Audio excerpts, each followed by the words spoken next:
What's going on, everybody? Welcome to the very first video on the channel. My name's Nick, and today I'm here to show you the top 5 things that made me a better guitar player. Now, I don't claim to be a guitar expert, a guitar teacher, or anything like that. I'm really just here to document my journey and my progress, and I hope that by making these videos, you guys can pick up a couple tips and tricks along the way, and we can kind of learn together. And as this channel goes on, we can see real time what guitar progress really looks like. Let's just jump right into it. So number 1 is going to be triads. So triads are basically the skeleton of the chord. What notes do you need to make a chord? Well, you need the 1, 3, and the 5. Okay? So, for example, you take your G power chord, and instead of playing all 6 strings, you just play the 3 that you need, which would be right here. Okay?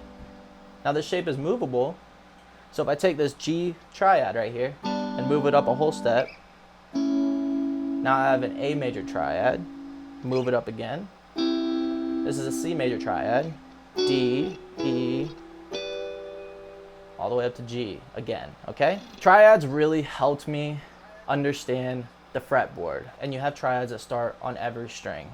So for example, if I start on the low E string right here, and I wanted to make a G triad, I would find my 3rd right here, 2nd fret on the A string, and then 5th fret on the D string.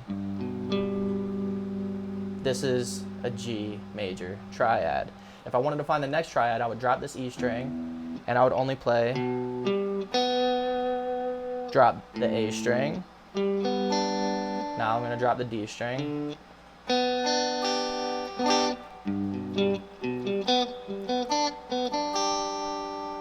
Okay?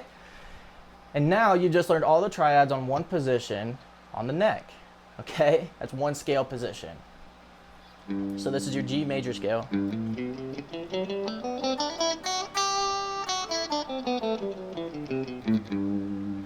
So once you find all of the G major triads in one position, you go up to the next position and you find your triads there.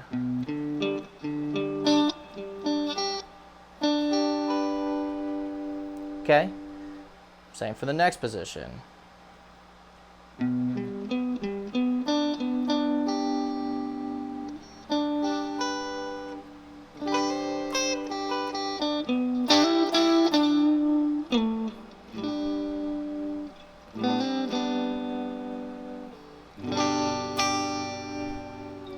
Triads are very, very powerful. And you also have your minor triads. So if I wanted to find all my minor triads, I would just drop this 3rd right here. If it goes 1, 3, 5, and I wanted to make it minor, well, you need a flat 3, right? So now you have your G minor triad. And you go through all your different positions, you flat the 3rd, and then that is where your minor triad lives. And you do that for every single chord in the key that you're in, and you memorize them. You memorize all of the different triads in every single scale position, and then once you do that, you will be well on your way to navigating the fretboard in an efficient way. Number 2 on the list, arpeggios. So if you take these G major triad shapes that I showed you in the G major scale position right here, and you just arpeggiate the notes,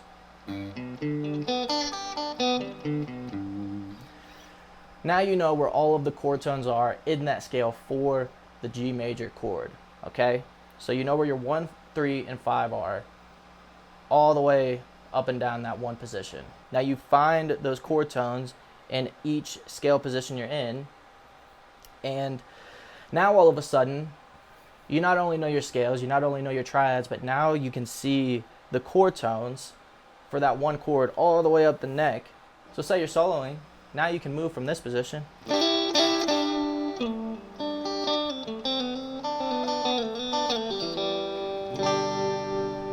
and that's all your G chord tones right there, right? And you can connect all of these chord tones to create different lines and make it sound like a G major chord as you're soloing. And that's all soloing is. And again, I'm not necessarily here to teach you all of these different things. I'm just here to give you some information as to maybe what you should go and learn, and maybe it helps you out. So number 1 for me is triads. Number 2 is arpeggios.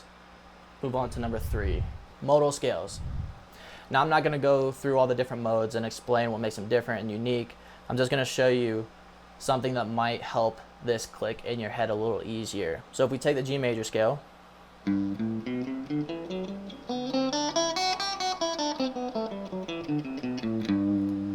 I want to move it up a whole step, then I get into the A position, right, which technically would be A Dorian, but ignore that for now. This is all you need to know. This scale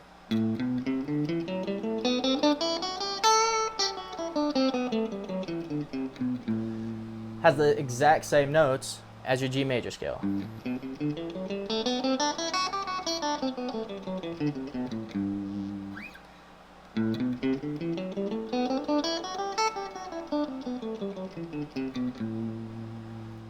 So let's take the A Dorian position, and let's just find our G chord so that you can maybe make this make sense a little bit easier.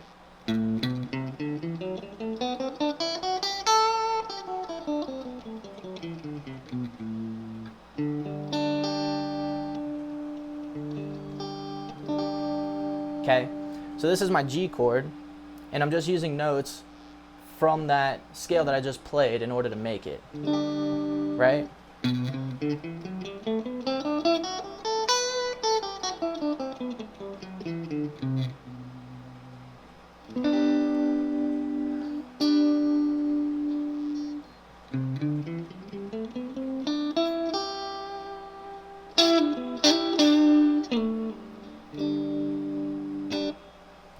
You just have to know the notes in the scale and run them up all the way up the neck, and then you'll find all of the different scale positions. Okay, and I spent a lot of time just figuring out like where all the notes are relative to each other in each scale, and that'll help you out quite a bit. But the scales are really the foundation of everything. The scales are the foundation of your triads, they're the foundation of your arpeggios.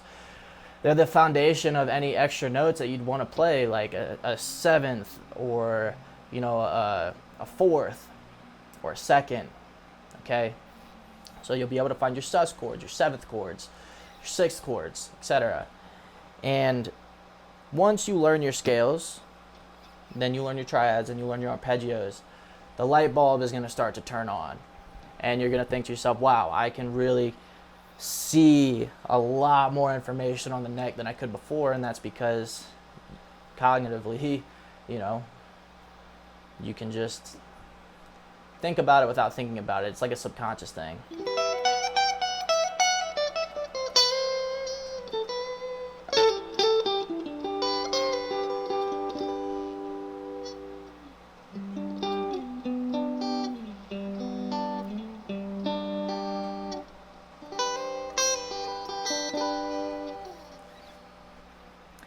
I'm just using the same notes from the different scale positions in order to find my triads, in order to find my arpeggios, and in order to understand where I'm at relative to all the other chords in the key. And that's basically all scales are. It's just what notes are in the G major key, how do we play those notes all the way up the fretboard, and still know exactly where we're at relative to all the other notes in the key.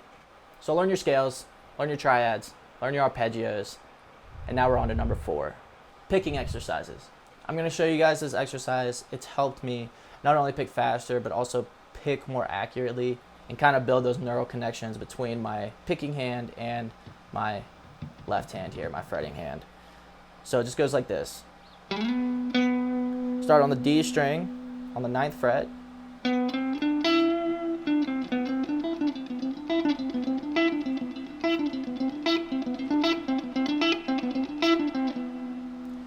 You're just gonna alternate pick these 4 notes. I practice this with a metronome to warm up, and the key is to start slow, right?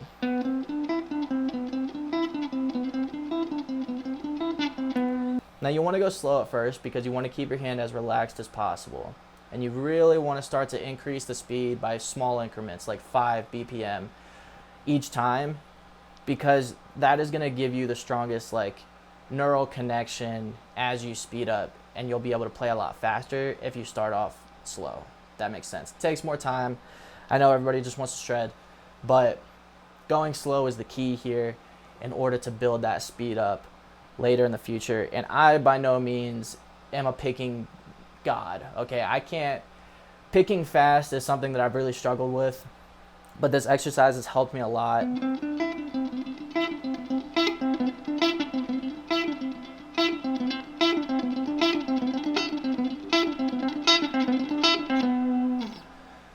Helps me a lot with increasing my speed, increasing my accuracy, and that translates into your playing.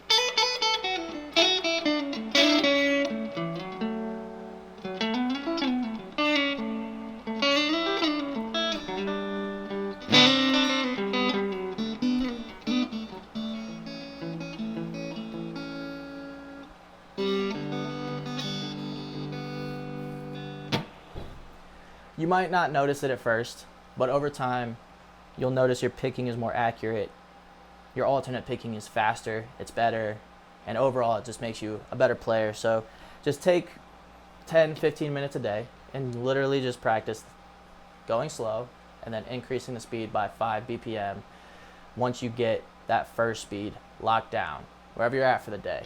And sometimes it can be really frustrating, but you'll start to notice, especially in your picking hand, you'll get to a point where you don't really have to look at your left hand. Your left hand knows what to do. And you can start looking at your picking hand and kind of seeing the very small tweaks you need to make in order to pick faster, such as your picking angle, how relaxed is your wrist. And the more you do this, you'll feel muscles in your wrist that you haven't really felt before, especially if this is your first time doing it. When you first start out, it's hard to stay relaxed. It's all you want. Your wrist tenses up, and you just want to go fast. Being tense is your enemy here. You have to stay relaxed.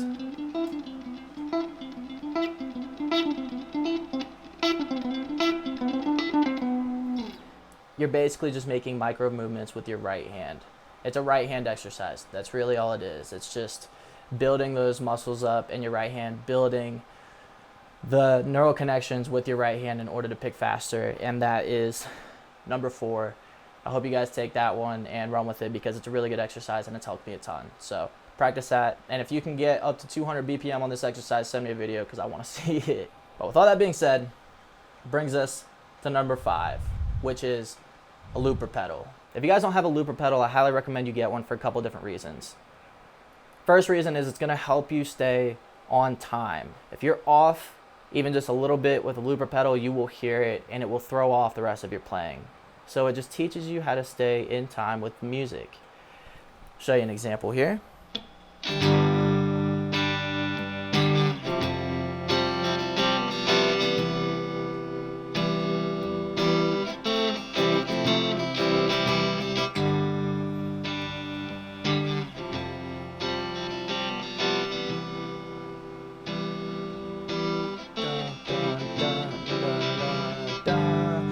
So it just loops. It loops what you just played, and now you can play over it, right?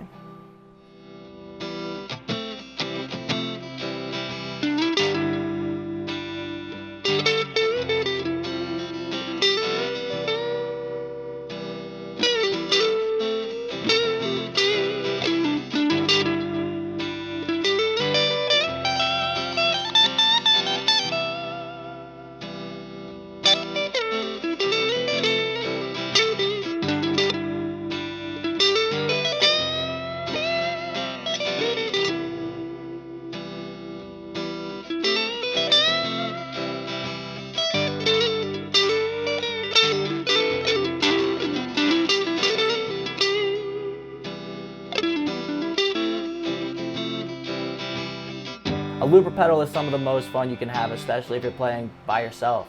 Just come up with a chord progression, hit the loop, and just start jamming. Just start playing a solo, and you're gonna feel the beat. You're gonna feel the notes. You're gonna feel the different scales and the chord tones all connect when you're playing, and you're gonna figure out what sounds good really fast. And you're gonna come up with your own licks and lines and connections as you're playing, and that's honestly the best part. So, my name's Nick, and this has been the top 5 things that have made me a better guitar player. I hope you enjoyed it. I hope you got something out of it. A lot more to come on this channel, and I can't wait to progress the journey and show you guys what we have in store, because we're not just going to do tutorials. We're going to do gear reviews, gear talk. We're going to do guitar vlogs. We're going to go to a lot of cool places. We're going to buy old guitars. We're going to fix them up. We're going to do a lot of cool stuff on this channel. So if you're not subscribed, do me a favor and subscribe right now. Get this channel off the ground. And with all that being said, I'll see you guys in the next one. Peace.